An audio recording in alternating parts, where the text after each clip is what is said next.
কথায় আছে তুমি পাগলা ঘোড়াকে যতই পাল্টাবার চেষ্টা করো, যতই শুধরানোর চেষ্টা করো, পাগলা ঘোড়া তো পাগলা ঘোড়া হয়ে ফিরবেই। তাকে তো পাল্টানো যাবে না। আর এই পাগলা ঘোড়াকে যে খেপাবে, যে এর পিছনে পড়বে, তাকেই ভুগতে হবে। তাকেই কিন্তু কি বলবো, নিজের পায়ে কি বলবো কুড়ুল মারতে হবে। এই নিয়ে কোনো সন্দেহ করার জায়গা নেই। ঠিক এই অবস্থাই হয়েছে এই মুহূর্তে ফারহান আখতারের। আমরা সবাই জানি ডন 3 করার কথা ছিল ফারহান আখতারের। সেটা নিয়ে প্রথম দিকে অনেক ঝামেলা ঝঞ্ঝাট হয়েছে। রণবীর সিং অনেক রকম ছোটোখাটো দাবি রেখেছিল ফারহান আখতারের কাছে। এবার যেহেতু একটা খারাপ টাইম যাচ্ছিল রণবীর সিংয়ের, তার cinema back to back flop যাচ্ছিল এবং তাকে নিয়ে প্রচুর পরিমাণে ট্রোল হচ্ছিল। ধুরন্ধর আসার আগে তো দেখতে পাচ্ছিলাম কী লেভেলে খিল্লি হচ্ছিল ডন 3 কে নিয়ে। যখন ধুরন্ধর চললো, লোকে দাবি করতে থাকলো যে হ্যাঁ ভাই, ডন 3ও রণবীর সিং করে দিতে পারবে। কিন্তু অদিনে অনেক খিল্লি হয়ে গেছে, অনেক মজা হয়ে গেছে।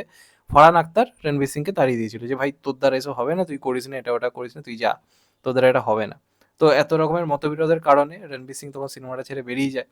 নিজের মতো করে অন্য সিনেমায় মন দেয়, অন্য কিছু নিয়ে প্ল্যান করছে। কিন্তু তাতেও চুলকানি কমে না ফারহান আখতারের। বিভিন্ন রকম ইন্টারভিউ দিতে থাকে, বিভিন্ন রকম মিডিয়া মারফত খবর করতে থাকে নিজের লবি অনুযায়ী, যে আমার সঙ্গে রণবীর সিং এই করেছে, হ্যান করেছে, আমার সঙ্গে এই চুক্তি ভঙ্গ হয়েছে, আমাকে 40 কোটি টাকা ফেরত দিতে হবে, এরম আর কি দাবি করা হচ্ছিল। যেখানে একজন অভিনেতার পূর্ণ অধিকার রয়েছে সে কোন সিনেমাটা ছাড়বে, কোন সিনেমাটা ছাড়বে না। যদি তার মনে হয় কাজ চলাকালীন যে এই সিনেমাটা আমি করতে পারবো না, সে পূর্ণভাবে বেরিয়ে যেতেই পারে। তার সেই স্বাধীনতা কিন্তু রয়েছে, যে কোনো অভিনেতার সেই স্বাধীনতা কিন্তু রয়েছে।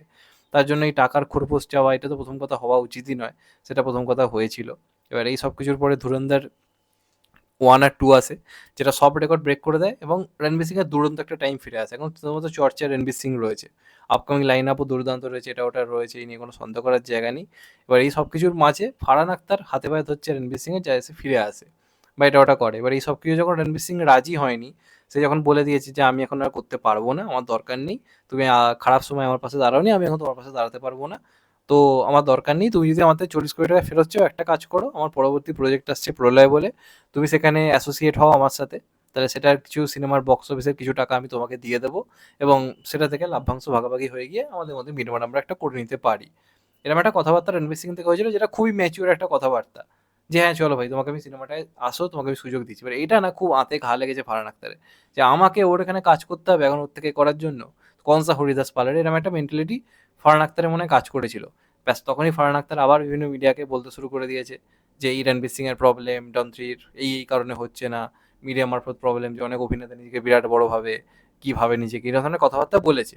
এইবার পাগলা ঘোড়া খেপেছে, রণবীর সিং আবার নিজের পাগলা ফর্মে ফিরে এসছে। এবার এই পাগলা ফর্মে যে ফিরে এসছে, এটা যদি এটার ক্ষেত্রে সীমাবদ্ধ থাকে ঠিক আছে, নাহলে পাগলা ঘোড়াকে সামলানো যাবে না।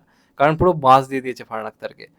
এত কথায় যখন হলো না, সোজা আঙুলে যখন ঘি উঠলো না, পুরো আঙুল বেঁকিয়ে দিয়ে 7খানা শর্ত রেখেছে ফারহান আখতারের কাছে এবং বলে দিয়েছে যে আমি তোমাকে টাকা দিয়ে দেবো, আমার টাকা নিয়ে কোনো প্রবলেম নেই, আমি তোমার টাকা দিয়ে দিতে রাজি আছি এবং আমি ডন 3 করতেও রাজি আছি, তুমি টাকাও পাবে, আমাকেও পাবে, কিন্তু আমার এই 7টা শর্ত তোমাকে মানতে হবে।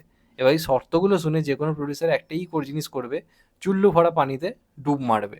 তার কারণ শর্তগুলো তোমাদেরকে বলছি। প্রথম শর্ত যেটা রণবীর সিং রেখেছে, যে আমার প্রত্যেক দিনের শুটিংয়ে 7খানা ভ্যানিটি ভ্যান লাগবে। 7খানা ভ্যানিটি ভ্যান লাগবে। এর মধ্যে 2টো ভ্যানিটি ভ্যানে পুরোপুরি কালো কাপড় দিয়ে ঢেকে রাখতে হবে। কোনো লজিক নেই, এগুলোর লজিক কেন নেই সেই কথাই পড়ে আসছি, শর্তগুলো তোমরা শোনো। তৃতীয় শর্ত, প্রত্যেক দিনের জন্য 100 কেজি বরফ লাগবে। ঠিক আছে, প্রত্যেক দিনের জন্য 100 কেজি বরফ লাগবে, এরম দাবি করা হয়েছে রণবীর সিং এর টিমের তরফ থেকে, যে এই শর্ত রয়েছে। 4 নম্বর শর্ত যেটা বলা হয়েছে, যে এই সিনেমায় অ্যাকশন যে সিনগুলো, যে তত্ত্বাবধান যেগুলো যেগুলো হবে, সেগুলো যে সিনেমার যে প্রযোজক এবং পরিচালক যে রয়েছে, সেই যতটা না বক্তব্য রাখতে পারবে, আমার টিম যারা অলরেডি ধুরন্ধরে কাজ করেছে, ধুরন্ধর অলরেডি কাজ যথেষ্ট অভিজ্ঞতা রয়েছে, তারা সেই সিনগুলো তত্ত্বাবধান করবে এবং সেগুলোর এডিটিং থেকে শুরু করে আমার স্টুডিওতে হবে, সেগুলো পুরো এডিটিং আমার এতে আর কি হবে। এই ধরনের 6 থেকে 7খানা দাবি রেখেছে। এবার এই দাবিগুলো যদি এখন মেনে নেয় ফারহান আখতার, তাহলে দুটো জিনিস হবে, 40 কোটি টাকা যেটা নিয়ে কথাবার্তা হয়েছিল সেটা সে ফেরত পাবে। সেকেন্ডলি ডন 3 হবে, রণবীর সিং করবে। এবার এটা কি একটা প্রডিউসারের পক্ষে মেনে নেওয়া সহজ হবে? কারণ দেখো, এই যে এতগুলো, আমি যেটা ফার্স্টেই বললাম আমি কেন এই শর্তগুলো রেখেছে, কারণ এই মুহূর্তে রণবীর সিং এর কি বলবো, ফেস ভ্যালু মারাত্মক জায়গায় গিয়ে পৌঁছেছে। তার বক্স অফিস পুরো অন্য লেভেলে এবং এইরকম লেভেলের মেগাস্টারটা অনেক বড় বড় সুপারস্টাররা দেখায়, শাহরুখ খান দেখায়, সলমান খান দেখায়, তাদের শুটিং সেটে গেলে তুমি এই জিনিসগুলো দেখতে পারবে। এটা কখনো রণবীর সিং মেনটেন করেনি এখনো পর্যন্ত, নিজের পিক টাইমেও মেনটেন করেনি। এবার এখন ধুরন্ধর 2 এর পরে এই যে এই এত সেটা এটা যে ফারহান আখতার যে করে, যেটাকে বাঁচ দেওয়ার জন্যই কিন্তু এই শর্তগুলো দিয়েছে, যে নয় তুমি এই শর্তগুলো মেনে নাও, আমাকে প্রপার বড়দের মতো, বড় সুপারস্টারের মতো সম্মানটা দাও, আমি তোমার সব কাজে থাকতে রাজি আছি। আর নয়তোবা তুমি আমাকে বাদ দাও চিরকালের জন্য, ডন 3 কথা ভুলে যাও। এই দুটো বাঁশের মধ্যে এখন কিন্তু পুরোপুরি ফেলে দিয়েছে ফারহান আখতারকে। ওই জন্য বললাম যে পাগলা ঘোড়াকে খেপাতে নেই, সে ভাই নিজের মতো আছে, বেরিয়ে গেছে, ভাগ্য ভালো মেনে নেওয়া দরকার, আর যদি ফিরে আসে এইভাবেই ফিরবে। এবার কি করবে ফারহান আখতার তার উপর নির্ভর করছে। প্রচণ্ড উঠছিল কদিন ধরে মিডিয়াতে, এক কথা বলে বলে রোজই ডন 3 নিয়ে নাটক চলছিল, এবার বাঁশ দিয়ে দিয়েছে। এবার এই বাঁশটা সে নেয় নাকি বাঁশটা ছেড়ে দেয়, এটার ওপর ডন 3 ভবিষ্যৎ নির্ভর করছে। এবার কি হয় সেটাই দেখার। আলটিমেটলি ফারহান আখতার খবরে থাকতে চাইছিল প্রতিটা মুহূর্তে, প্রতিটা মুহূর্তে খবরে থাকে, কারণ বহুদিন ধরে নিজের সিনেমা চলে না, প্রোডাকশন হাউসটা প্রায় ডুবে যাওয়ার জায়গায় চলে গেছে, খবরে তো থাকতে হবে। এই যে এত যুগ ধরে বলে যাচ্ছে ওই জিলে যারা বলে একটা সিনেমা নাকি বানাবে 3টে নায়িকাকে নিয়ে, সে চলছে প্রায় 4-5 বছর ধরে শুনছি, মাঝখানে খবর এলো জিন্দেগি নে মিলেগি দোবারা 2 আসবে, এলো। তো এই প্রোডাকশনটা পুরো ডুবে গেছে। তো এবার একটা হচ্ছে কি, ফারহান আখতার প্রডিউসার হিসেবে কাজ পাচ্ছে না, কাজ দিতে পারছে না।